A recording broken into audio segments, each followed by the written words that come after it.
turma, sejam todos bem-vindos à nossa segunda aula de português para o quarto bimestre. Eu sou o professor Silas e hoje nós continuaremos falando sobre os processos de formação de palavras. Na aula passada a gente revisou a derivação e a composição, apenas falamos, né? E começamos a falar sobre os estrangeirismos na língua portuguesa, como eles ocorrem, a influência deles.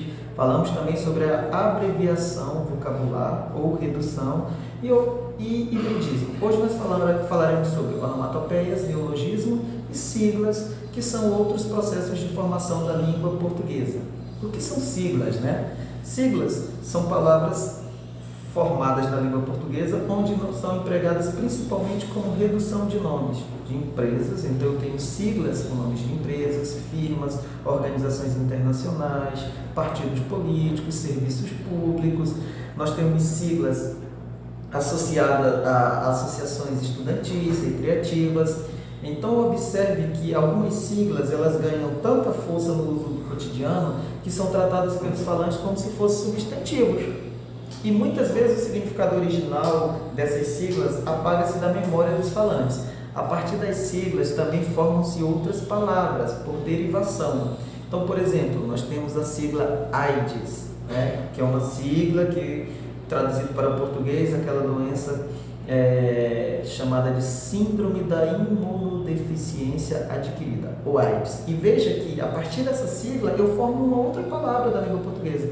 Quem tem AIDS comumente é chamado de aidético.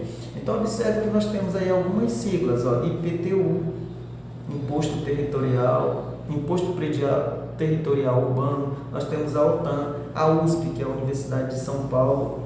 Então, veja que aqui nós temos diversas siglas. Algumas podem ser pronunciadas, silabáveis, né? Elas podem ser lidas com sílabas, formam sílabas, e outras elas devem apenas serem faladas suas letras. RG, por exemplo, sigla para Registro Geral. CPF, Cadastro de Pessoas Físicas. Anvisa, Agência Nacional de Vigilância Sanitária. AVC, que é uma doença, a sigla para Acidente Vascular Cerebral. E nós temos SUS, Sistema Único de Saúde, muito atuante agora na pandemia. PM, Polícia Militar. Então, nós temos diversas siglas. Falaremos agora sobre as onomatopeias, que são palavras formadas, são processos de palavras da língua portuguesa, onde essas palavras elas vão tentar reproduzir ou imitar um som com um fonema ou uma palavra. Esse som pode ser o barulho de animais, pode ser o barulho de alguns objetos, de alguns órgãos internos, barulho de algumas ações nossas, por exemplo, o beijo. A onomatopeia referente ao beijo é o chuaque, a batida do coração, nós falamos tum-tum, o serrote, reco-rote, o relógio, trim-trim, né? O relógio tic-tac, a campainha, trim, o pingo, ping. Então, nós temos a velocidade, a onomatopeia para velocidade, vupt, né? A campainha, algumas também podem fazer ding-dong. Então, as onomatopeias, eles são aquelas palavrinhas que vão imitar ações, né? Muito comum nas histórias em quadrinhos. Palavra valise. A palavra valise ela pode fazer o aluno confundi-la com o hibridismo. Porém, o hibridismo, eu vou pegar duas partes de idiomas diferentes. Na palavra valise, ela vai ser formada a partir da união de outras palavras com fins específicos. Só que com fins expressivos. Só que essa palavra faz parte do mesmo idioma. Geralmente uma delas perde a parte final e a outra a parte inicial. E eu junto essas duas palavras. Hoje está muito na moda, né, com o gênero musical, a rocha ou a palavra sofrência. Então, a palavra sofrência vem de sofrimento, eu pego a parte inicial e pego a parte final de carência. Então, quando eu junto sofrimento com carência, quando eu pego as partes inicial e final dessas duas palavras da língua, do mesmo idioma do português, eu tenho a palavra sofrência. Isso é o que nós chamamos de palavra valise. Então, nós temos, por exemplo, showmício, show, mas comício. Nós temos a palavra portunhol, que vem de português mais espanhol. Veja que portunhol eu pego porto de português e União de espanhol. Veja que as duas palavras fazem parte do mesmo idioma, por isso não dá para confundir com hibridismo. Aborrecente, né? Aborrecimento mais adolescente. E assim nós temos diversas palavras balizas que vão surgindo na língua portuguesa, né? Com a junção de duas. Esse cartaz ele brinca, ele pegou o nome do jogador de futebol Neymar e pegou o finalzinho do verbo caíram. E aí, olha só a estratégia de marketing aqui, ó. Dedicação é dar condições para você comprar nossos preços. Preço à vista. Nossos preços neymaram, né? Neymaram por quê? Porque uma das características do jogador é estar sempre caindo, cai. Então, os preços caíram, fazendo uma metáfora aí com o nome do jogador, né? Que os preços caíram, diminuíram de preço. Então, veja que aqui foi utilizado o nome do jogador, parte do nome do jogador, com o final do verbo cair, conjugado lá na terceira pessoa, caíram, neymaram. Observe na capa desse livro, ó, jornalismo. Show, mas jornalismo. Então foi pego aí a palavra show e juntou com o final da palavra jornalismo e formou uma nova palavra. É o que a gente chama de palavra baliza. Neologismo. O prefixo neo significa novo, logismo, palavra. Ou seja, sempre que necessário, as palavras elas podem nascer. Então, a cada dia surgem palavras novas. O idioma, o português, ele é uma língua muito dinâmica. Então, as redes sociais, por exemplo, elas fazem surgir palavras a todo instante. Palavras que vêm lá do inglês. Há pouco tempo atrás, ninguém sabia o que era um blog.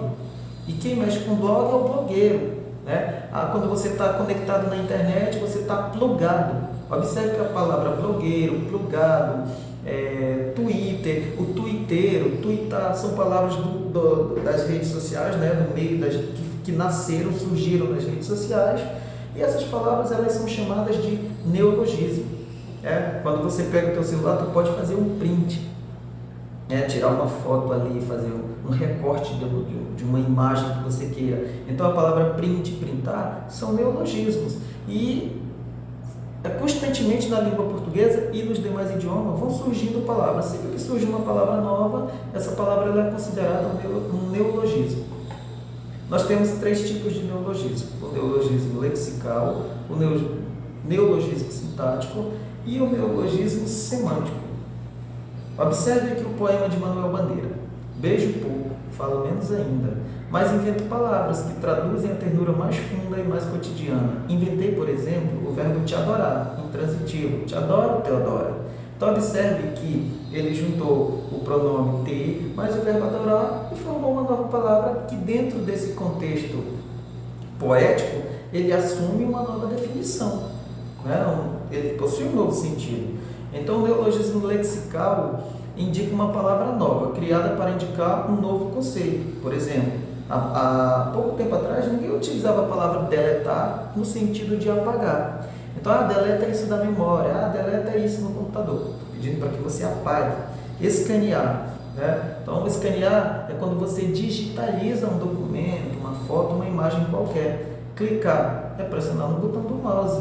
Então, observe que aí nós temos esse neologismo lexical. Foi uma palavra nova criada para indicar um conceito que ainda não existia na sociedade. O neologismo semântico. Semântica tem a ver com significação, com sentido. Então, é uma palavra que indica uma palavra já existente no léxico, né, no vocabulário da língua, mas que adquire um novo significado. Por exemplo, nós temos a palavra gato, ela já existe no nosso idioma há muito tempo atrás, quando ela é utilizada para representar o felino, o gato, o animal, o felino.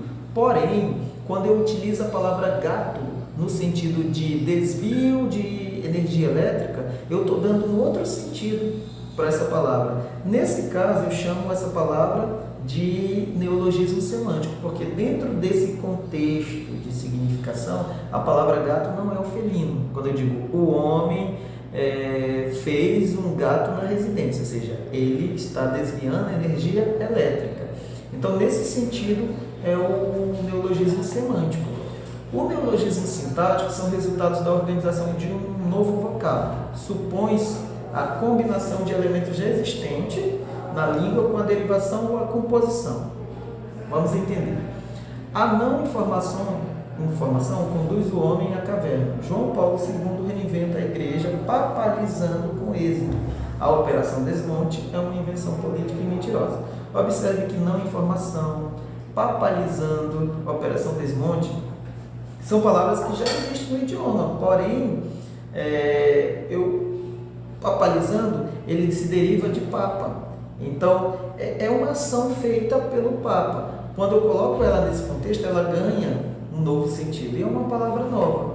Então, não confunda neologismo com estrangeirismo. O neologismo são palavras novas que vão surgindo no idioma, ou palavras que já existem, mas que, dependendo do contexto, ele ganha uma outra significação. Os estrangeirismos é um fenômeno linguístico em que eu vou incluir uma palavra, uma expressão de uma outra língua em nosso vocabulário. Aí, nesse caso, eu aportugueso essa palavra, coloco ela de forma que a gramática permita, de acordo com a gramática do meu idioma, ou eu falo ela, procuro pronunciá-la e escrevê-la da forma original. Então, nós chegamos aqui ao nosso mapa de conhecimentos, ou nosso mapa mental.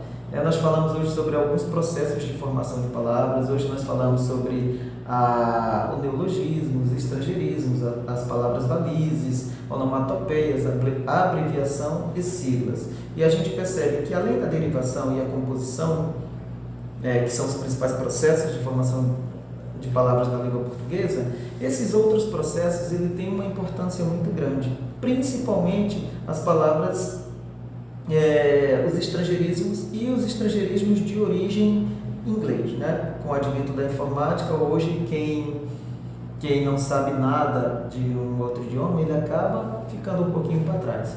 E assim nós chegamos ao final da nossa segunda aula de português. Eu espero ter contribuído com a aprendizagem de vocês e até a próxima aula.